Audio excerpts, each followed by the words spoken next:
سلام و درود، خیلی خوش اومدید به اولین ویدیوی چنل خودتون، چنل ماهان پلی. آقا حال دلتون چطوره؟ خودم معرفی کنم، من ماهانم و این اسم این چنل ماهان پلیه و امروز اولین ویدیومو میخوام بذارم و همه دارم خدافظی میکنم و من تازه شروع میکنم. یه برام به من چه ربطی داره؟ من کارامو انجام میدم و آره. آقا هدف از ساخت این ویدیو چی بود؟ هدف از ساخت ویدیو اینه که یه چنل جدید زدم و این اولین ویدیو این چنله که میخوام بهتون بگم که از این به بعد دیگه تو این چنل فعالیت میکنیم و میخوام کلی ویدیوهای خفن، کلی گیمای خیلی خفن براتون بذارم و توی این ویدیو میخوام بگم که آقا با ما همراه باشید و میخوایم کلی ویدیو خفن اینجا بذاریم و کلی گیمای شبیه ساز سیمیلیتر براتون بذاریم و دور هم یک کامیونیتی، یک خانواده خوب تشکیل بدیم و یک کامیونیتی خیلی خفن بسازیم. آره بس اگر میخوایم با من همراه بشید حتما کانالمون رو سابسکرایب کنید و توی کامنت برام یه کامنت بذارید و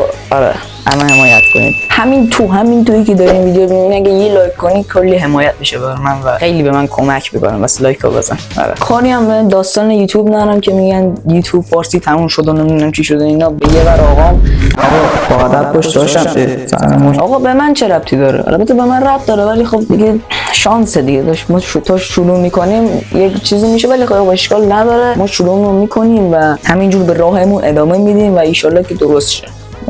دیگه چیز خاصی هم نشده ولی خب ان شاءالله درست شه. پس تا میتونید از این ویدیو حمایت کنین، لایک، کامنت، سابسکرایب رو بزنید که خیلی بهم کمک میکنه. تا ویدیو بعدی موقع گل روی خودتون کسگارتون باشید و منتظر ویدیو بعدی باشید. فعلا خدا نگهدار، بوس به کلاتون.